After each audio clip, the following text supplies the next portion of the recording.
vous-même les femmes, vous êtes responsables de la façon dont la dot se passe en ce moment. Parce qu'une fois qu'on est marié, les deux ne font qu'un, ça devient votre crédit à rembourser à deux. Donc à la fin de la journée, vous aurez payé pour votre propre dot.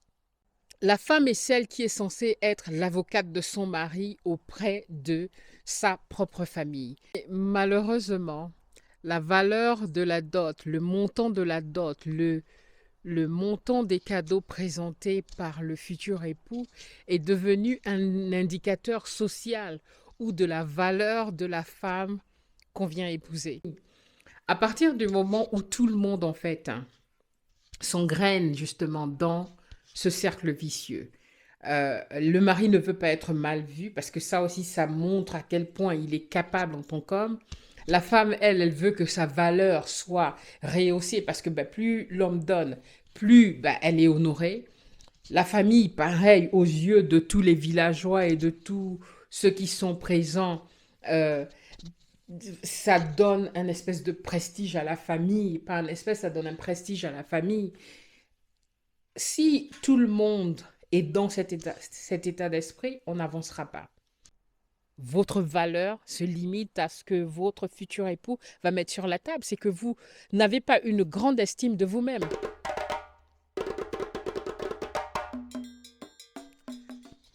Bonjour famille. Alors aujourd'hui, j'aimerais aborder un sujet encore sensible, mais c'est celui de la responsabilité des futurs mariés des femmes, en fait, dans le déroulement de la dot aujourd'hui. C'est une jeune femme qui a attiré mon attention dans les commentaires et effectivement, c'est quelque chose pour lequel je suis tout à fait d'accord et que j'ai en fait beaucoup observé lors des mariages traditionnels en Afrique. Quand je parle de l'Afrique, je me prononce sur le Cameroun et le Gabon. Beaucoup de femmes pensent que leur valeur dépend de ce que leur mari apporte à la dot, que leur valeur dépend du montant que le mari va déposer sur la table pour la dot. Et ça, c'est bien dommage. Ok, famille, on va pas revenir sur le débat par rapport à la dot. Je pense qu'on est tombé d'accord sur le fait que oui, la dot a tout son sens et toute sa place en Afrique, parce que c'est un symbole très fort dans la tradition africaine. Comme beaucoup l'ont signalé, c'est une tradition qui est au départ pour protéger la femme également. La dot est un symbole fort, normalement, de reconnaissance et de respect pour la famille de la mariée, pour remercier en fait cette famille qui a élevé cette jeune fille à devenir la future épouse qu'elle va devenir. Et malheureusement, la valeur de la dot, le montant de la dot, le montant des cadeaux présentés par le futur époux est devenu un indicateur social ou de la valeur de la femme qu'on vient épouser. C'est pourquoi très souvent vous allez voir les enchères monter à la dot. Si la fille a fait des études universitaires, vous-même les femmes, vous êtes responsables de la façon dont la dot se passe en ce moment. Dans beaucoup de cas, dans de nombreux cas, les femmes elles-mêmes sont responsables de ce qui est demandé à leur mari et elles sont responsables très souvent aussi de la surenchère par rapport à la dot parce que pour beaucoup, leur valeur dépend du montant que le mari va apporter, du nombre de cadeaux le mari apporte. Plus la dot est large, plus le montant est grand, plus elles se sentent valorisées. J'ai vu beaucoup de femmes se plaindre et se sentir dévalorisées, humiliées parce que le mari n'avait pas apporté suffisamment. Beaucoup de femmes vont préférer que le mari aille s'endetter, ok? Donc il commence une vie complètement dans le rouge, ok? Où ils n'ont rien parce que il fallait les valoriser par rapport au montant de la dot. Donc chacun a réellement son rôle à jouer là-dedans. La femme est celle qui est censée être l'avocate de son mari auprès de sa propre famille. Moi, je l'ai été. J'ai parlé, mes parents ne sont plus en vie. Au moment où il a fallu qu'on fasse notre dot, je suis allée parler à ma famille et j'ai été ferme avec ma famille que je ne voulais surtout pas qu'on dérange ma belle famille. Ils arrivaient déjà de très loin du Cameroun. Ils ont dû passer 2 jours en route pour arriver au lieu de la dot et qu'il ne fallait pas essayer d'exagérer, alourdir les choses ou de tirer la cérémonie de long en large pour rien du tout. J'étais vraiment très sérieuse que si il manquait de respect à ma belle famille d'une façon ou d'une autre, je me levais et je me tirais de là. Je ne vous demande pas de faire la même chose, ok? Moi, je suis certainement un peu... Ouh. Vous avez aussi une responsabilité, les femmes. Vous avez aussi votre rôle à jouer et vous pouvez limiter les dégâts. Vous pouvez désamorcer les cœurs, les gros cœurs là, qui s'enjaillissent dans vos familles et qui veulent à tout prix euh, gonfler la dot pour pouvoir se servir là-dedans. Vous avez aussi un rôle à jouer parce que si pour vous, votre valeur dépend de ce que votre futur époux apporte, c'est vraiment dommage. Et cela met énormément de pression dans les couples. Et j'ai entendu, même dans mes beaux-frères, je t'ai doté donc tu la fermes. Ok? Je t'ai doté donc, s'il te plaît. Ok? Et ça, on l'entend régulièrement. Cela crée même des problèmes dans le couple après, où l'homme est rancunier par rapport au fait qu'il a dû prendre une, euh, un crédit pour venir doter sa femme et que sa femme ne l'a pas épaulé, plutôt a mis pression sur lui pour que la famille reçoive un pactole et une dot grandiose pour euh, être bien vu aux yeux des autres, d'accord? Pour que toute la communauté se rende compte que voilà, la fille elle a été bien honorée, son mari l'aime hein, à la hauteur de combien il a pu déposer sur la table. Et il faut changer ces mentalités. Donc vous êtes aussi bien responsable de la manière dont vos familles traitent votre futur époux. La question que je voulais vous poser, c'est que demain, quand ce sera vos propres enfants qui iront se marier, comment voudriez-vous que la cérémonie se passe?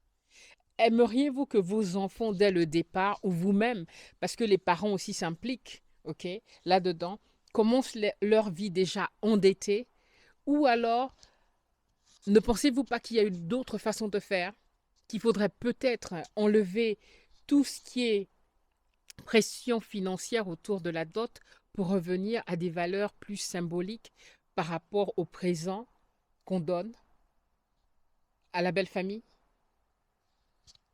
C'est une question vraiment que je pose, ok? J'aimerais bien qu'on ouvre le débat là-dessus. Mais j'ai entendu des conneries du style, ok, plus la femme est plus claire, plus elle va coûter plus cher. Mais c'est incroyable, c'est quoi? C'est une marchandise qu'on est en train de vendre. Et vous-même, vous êtes responsable de cela. Donc prenez également vos responsabilités, ok? Moi, j'ai cassé beaucoup de choses dans ma liste. Bien que les listes au Gabon sont déjà lourdes, la première liste qu'on m'a donnée, on l'a éliminée. Ok, pour en aller, je pense qu'on a dû faire 3 allers-retours pour avoir une liste définitive. Ok, et c'est comme ça que ça se passe dans beaucoup de cas. Et même malgré ça, il y a des femmes qui sont mécontentes qu'on enlève quoi que ce soit dans la liste. Elles préfèrent qu'on rajoute parce que, ben voilà, c'est leur valeur. On les a épousées à 10 millions qu'elles vont continuer à payer. Ok, parce que si votre époux prend un crédit pour vous doter une fois que vous êtes marié, ça devient votre crédit à vous-même. À la fin, vous serez même celle qui remboursera avec votre époux ce crédit. Parce qu'une fois qu'on est marié, les deux ne font qu'un, ça devient votre crédit à rembourser à deux. Donc à la fin de la journée, vous aurez payé pour votre propre dot. OK? Et c'est incroyable. Si vous allez vous unir avec un homme, OK, vous ne devenez qu'une seule chair, d'accord? Donc, c'est-à-dire, ses biens sont tes biens. Ses dettes sont les tiennes, OK? Tout ce que vous avez devienne en commun. Donc, je ne sais pas comment beaucoup de femmes, et j'ai vu ça beaucoup en Afrique, où l'argent du mari, c'est l'argent du couple, OK? Et ce qu'elle gagne, elle, c'est pour elle. Non, ça devient pour vous deux. Ça veut dire que le gars que vous êtes en train de plumer là, à qui vous demandez d'aller chercher des crédits pour pouvoir prouver votre valeur, bah, c'est ensemble après que vous allez travailler très très dur pour pouvoir payer ces dettes. Parce que beaucoup sont dettes pour aller faire les mariages. OK? Et à la fin, bah, il faut rembourser tout ça. Bah, maintenant, vous êtes mariés. Bah, c'est vos dettes à vous deux de payer. Et les gars, encore, beaucoup l'ont souligné. Je ne suis pas en train de dire ici que la dot, c'est la pire des choses qui a été inventée dans ce monde. La dot est la pire des traditions. C'est pas ce que je suis en train de dire. OK?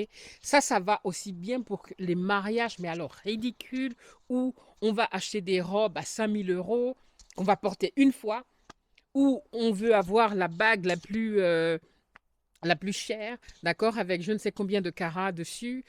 Tout ça, c'est ridicule. C'est des trucs tellement éphémères et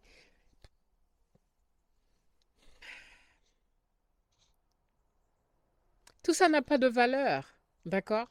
Tout ça n'a pas de valeur. C'est que du matu vu. C'est des gens vont s'endetter pour des cérémonies, pour une cérémonie d'un jour. Et vous, les femmes, ok? Parce que quand il s'agit de mariage, c'est en général dans l'organisation 90% la femme qui veut que son mariage soit ainsi.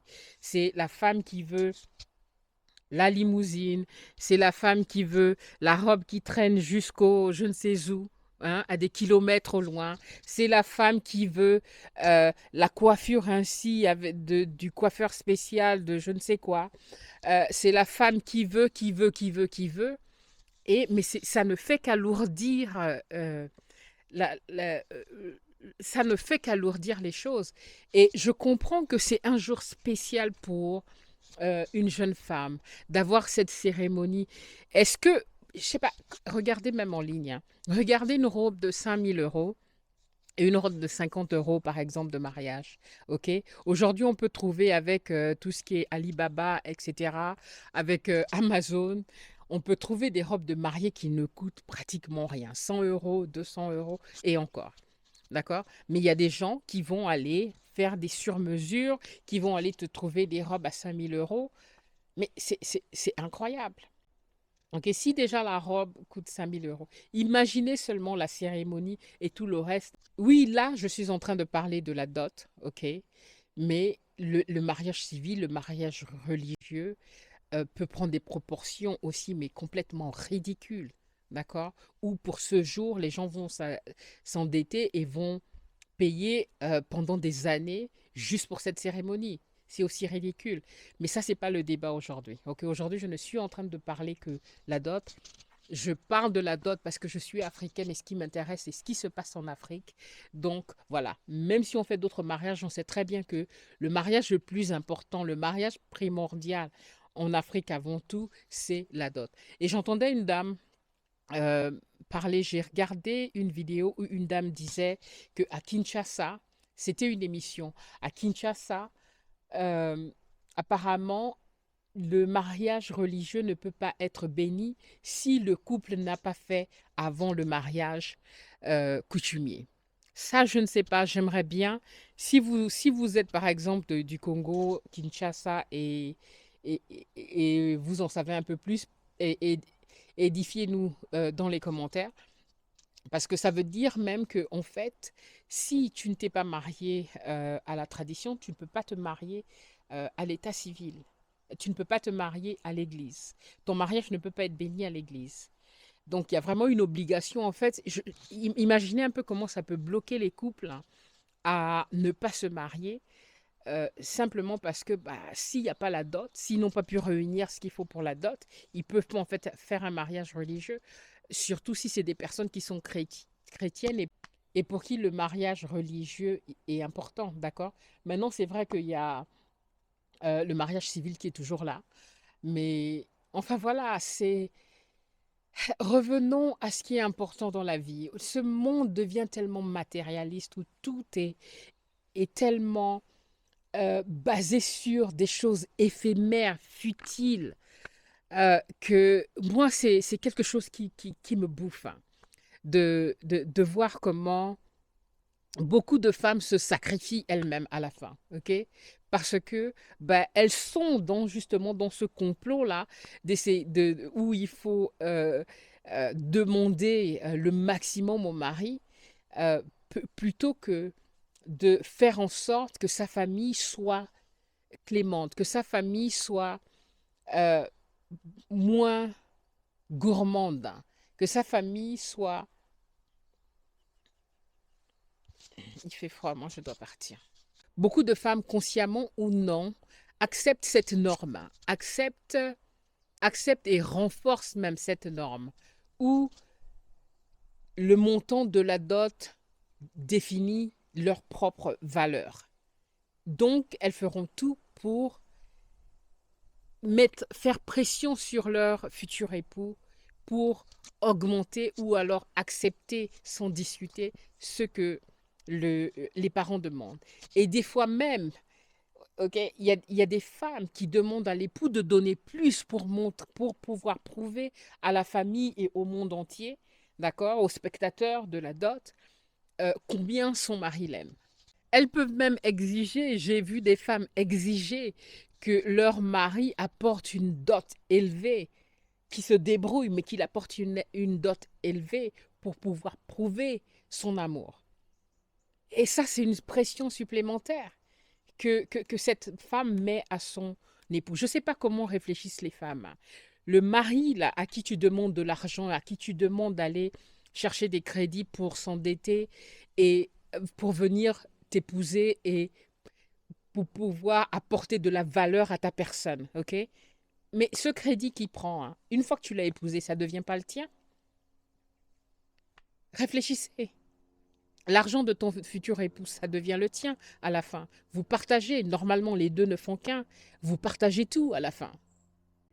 D'autres femmes cèdent juste à la pression de leur famille. Peut-être qu'elles ne sont pas pour, peut-être qu'elles sont contre ce que la famille demande, mais elles cèdent à cette pression-là. Elles acceptent sans discuter, sans essayer de négocier avec leur propre famille les demandes, au risque même de mettre du froid et des tensions dans leur propre foyer à venir, simplement pour céder à ce que la famille demande. Ce sont vos familles.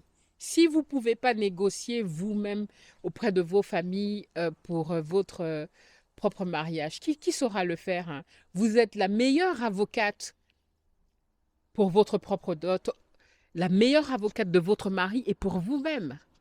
Alors, ayez le courage d'aller parler à vos parents.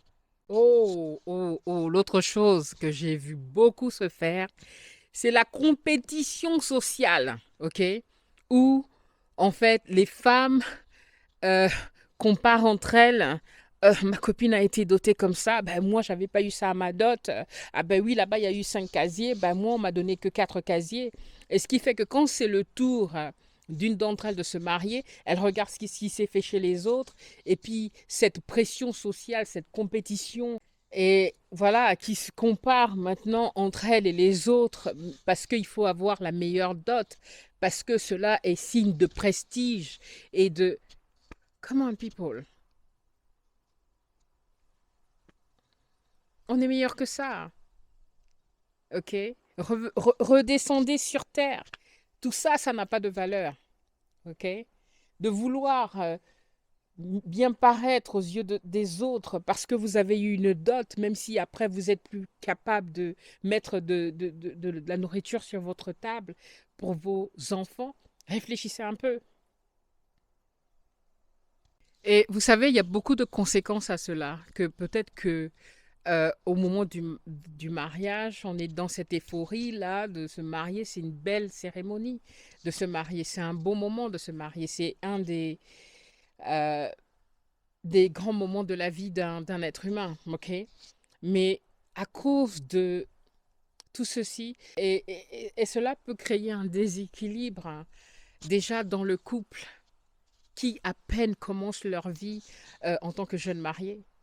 Il y a autre chose également dont on ne parle pas beaucoup, c'est qu'à cause de ces listes et de cette pression-là sur euh, comment le futur marié doit valoriser sa femme, honorer sa future femme avec un montant conséquent, avec des cadeaux conséquents, ou exorbitants même on dira. Ce qui fait que des montants exorbitants même on dira, ce qui pousse beaucoup de couples à repousser, j'en connais jusqu'aujourd'hui, repousser leur mariage, ok? J'ai un membre de ma famille qui a 3 enfants avec un homme. Ils sont ensemble depuis plus de 10 ans, mais qui ne sont toujours pas mariés, d'accord? Mais parce qu'on repousse, on attend de pouvoir avoir la somme qui permettra d'honorer, de donner une valeur mais grandiose à sa femme et, et qui apportera le prestige au couple. Et bah, des couples vont attendre, la vie passe.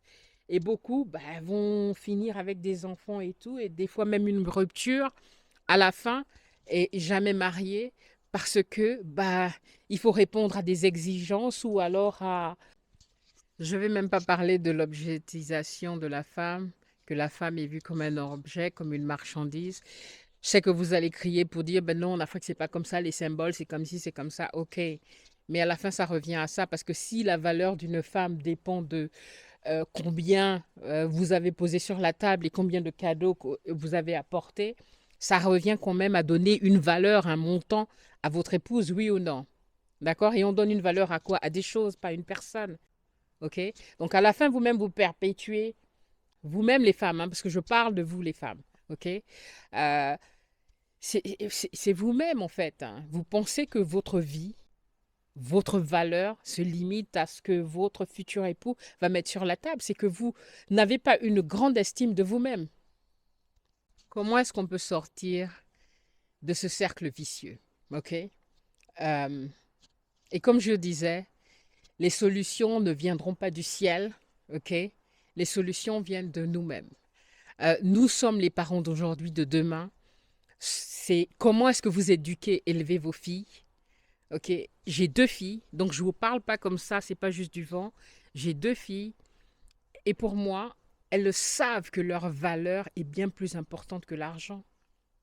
Leur valeur n'a aucun lien avec combien d'argent leur futur époux va donner. Non, au-delà, au-delà.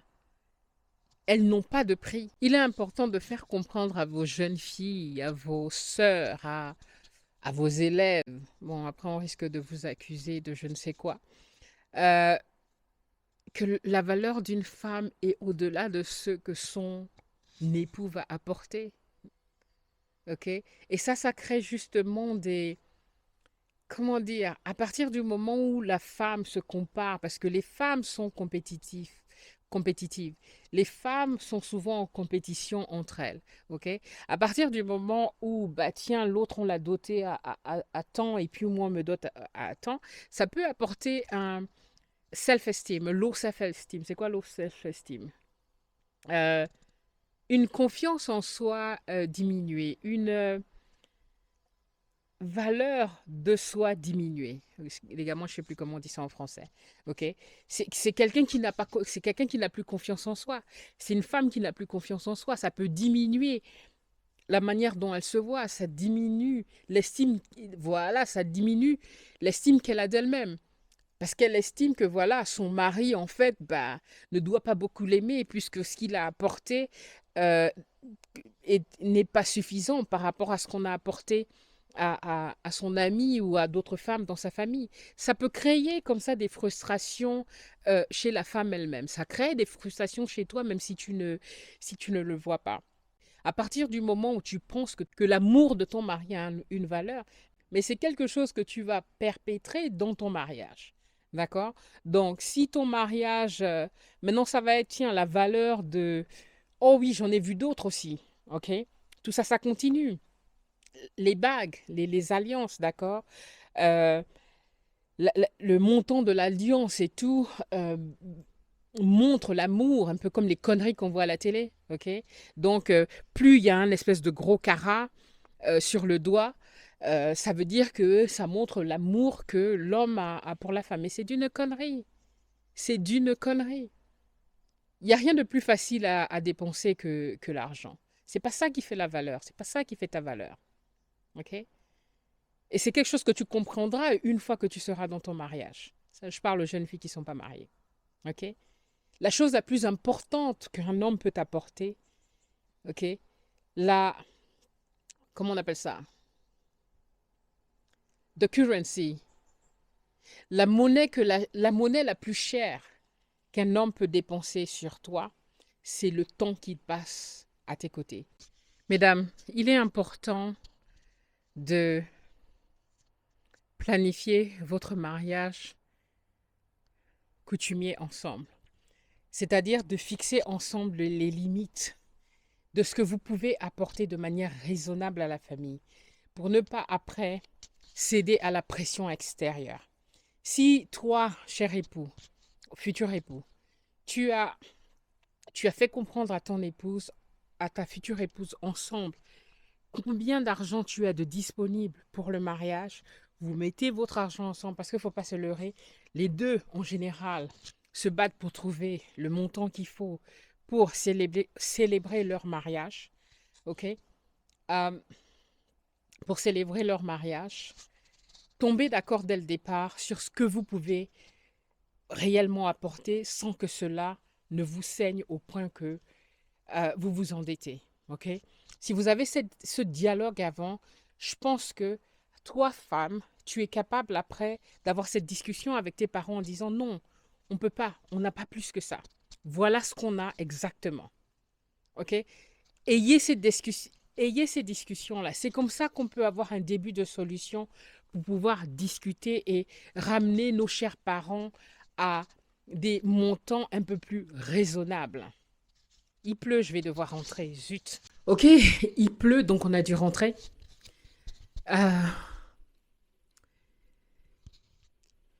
Impliquez-vous dans votre mariage traditionnel.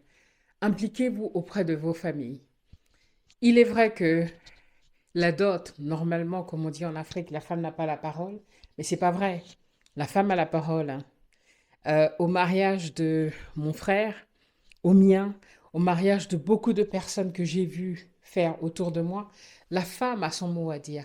La femme est celle qui souffle dans l'oreille de ses parents, dans l'oreille de ses tontons, pour demander à la famille de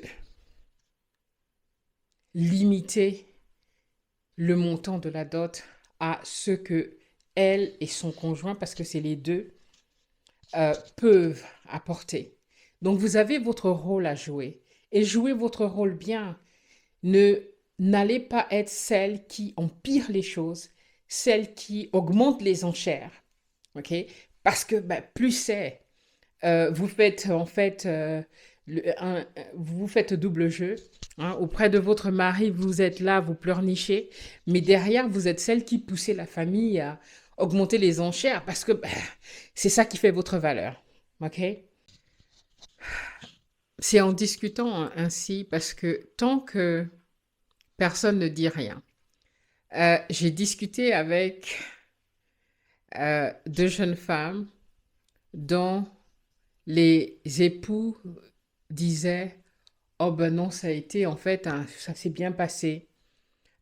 Pourtant, ils ont sué sur le moment, mais c'est aussi leur honneur, d'accord? Ils ont été capables de doter leur femme, de donner plus, ils sont mieux vus dans la famille.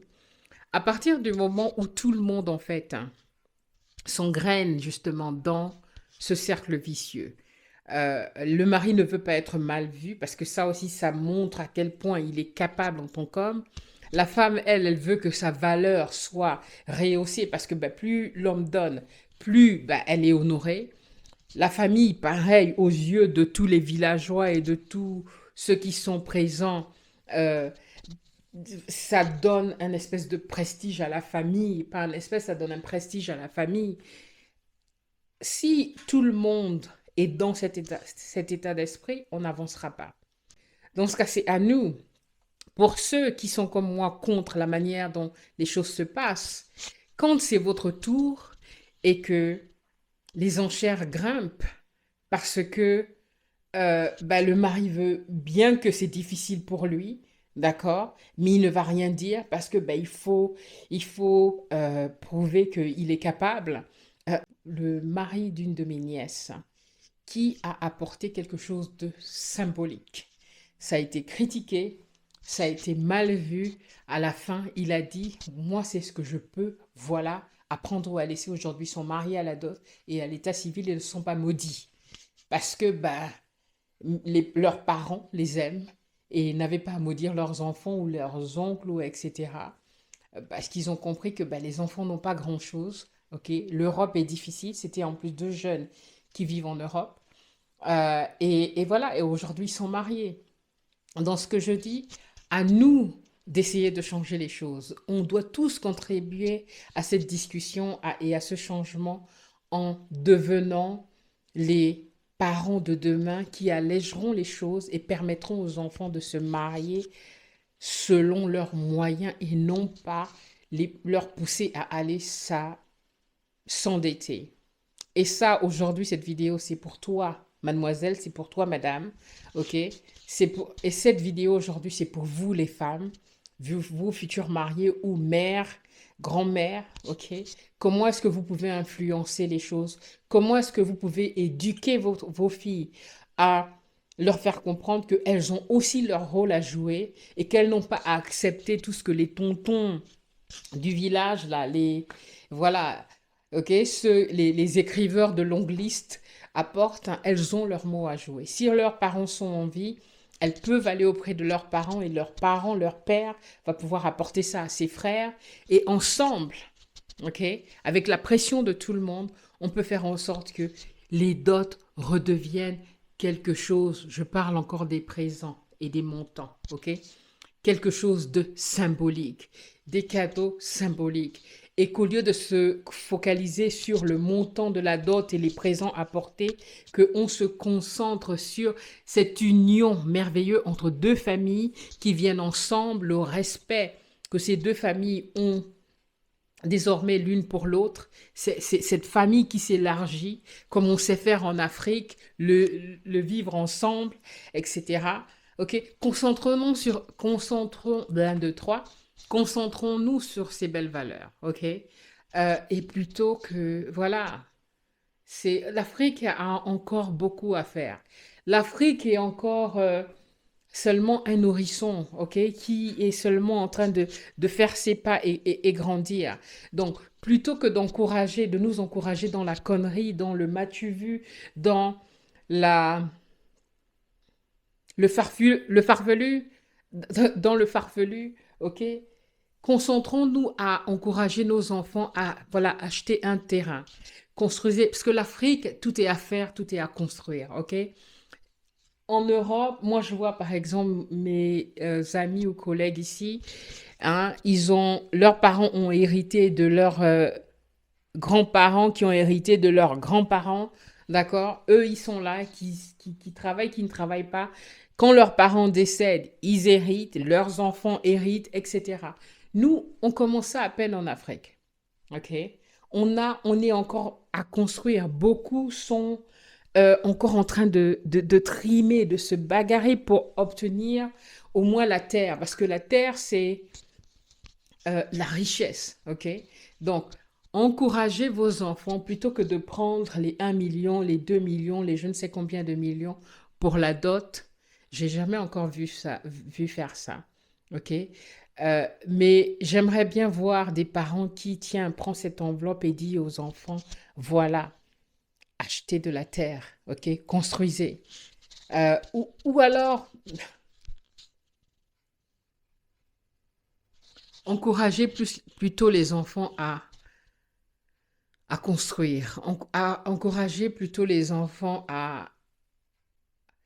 J'aimerais voir, par exemple, hein, que plutôt que de donner les cadeaux bidons là qu'on voit dans les mariages, ok, tu te retrouves avec 15 000 verres, 10 000 assiettes qu'on est allé acheter, je ne sais où, ok. Donnez les un franc là que tout le monde donne ou je sais pas combien. Donnez l'argent là que vous donnez, quelle que soit la somme, ok? Mettez ça dans une urne. Ou alors la famille fait une collecte, d'accord? Et cet argent, je sais pas combien ça peut arriver, prendre ça par exemple pour le jour du mariage, d'offrir par exemple un terrain pour encourager le couple à construire. Par exemple, ok? On doit construire l'Afrique, on doit grandir, on doit euh, créer des choses et non pas dépenser notre argent dans des trucs qui ne font aucun sens, dans des fêtes qui vont finir en un jour. C'est pas comme ça qu'on va bâtir l'Afrique, hein. C'est pas comme ça qu'on va changer les choses, ok? Et tout ne vient pas du gouvernement ou de Paul Biya ou de Oligui. C'est déjà changer ses mentalités, d'accord? C'est pourquoi je disais on est pauvre, hein. On a des mentalités de pauvres. D'accord? Donc, plutôt, d'ailleurs, ça c'est même un autre débat, c'est un autre sujet, je suis en train de m'égarer. Ok? Tu verras que les plus pauvres, hein, c'est ceux-là qui ont les chaussures cirées avec une grosse marque, avec un gros logo ici. Vous avez déjà vu les gens qui sont vraiment riches? Ils sont habillés très simplement en short, en babouche. Même quand tu les vois, tu vas cracher dessus en te disant, tiens, celui-ci il n'a rien. Il n'a pas besoin de te prouver quelque chose. D'accord? Donc, c'est pourquoi je dis on a encore des mentalités de pauvres où tout le farfelu là qu'on met autour des fêtes, etc. C'est ça qui prouve notre valeur, notre prestige et comment on est grand et comment on est riche. Non, on n'est pas riche, on est pauvre, hein. On est pauvre, c'est ça qui nous appauvrit parce qu'on met de l'argent dans des conneries, hein. Prenez cet argent pour aller construire. Prenez cet argent pour faire avancer les choses. Prenez cet argent pour envoyer vos enfants à l'école. OK? Et non pas pour des fêtes qui ne finissent pas. Vous allez me dire, oui, mais en Occident, les grands mariages, on s'en fout. Je ne suis pas en train de parler de l'Occident. OK? L'Occident, tout est fait, tout est construit, etc. OK? On n'est pas en train de parler de l'Occident, ça ne m'intéresse pas. Là, je suis en train de parler de ce qui se passe en Afrique. Hein. Comprenez bien. Et si je parle de tout ça, c'est parce que, comme encore une fois, j'aime mon continent. OK?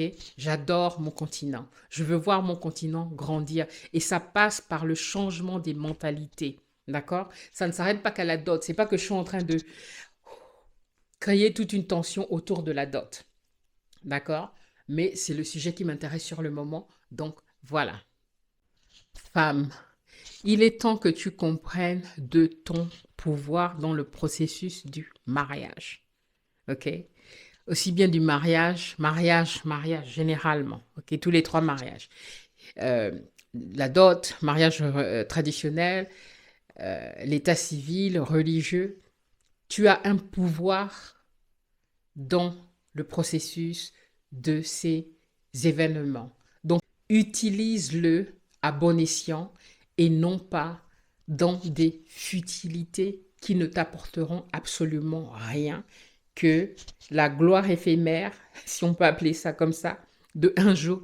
Parce que de toute façon, que tu aies un mariage à 10 milliards ou que tu aies un mariage à, I don't know, 100 000 francs CFA, on te critiquera.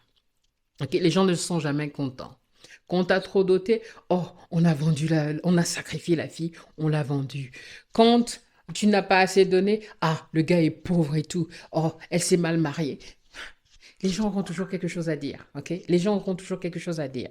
Donc, si tu dois te limiter par rapport à ce que les gens disent et la pression de ta famille, eh ben, on n'a pas fini et on continuera à être pauvre en Afrique, à s'appauvrir encore plus parce qu'on met l'argent là où c'est pas important.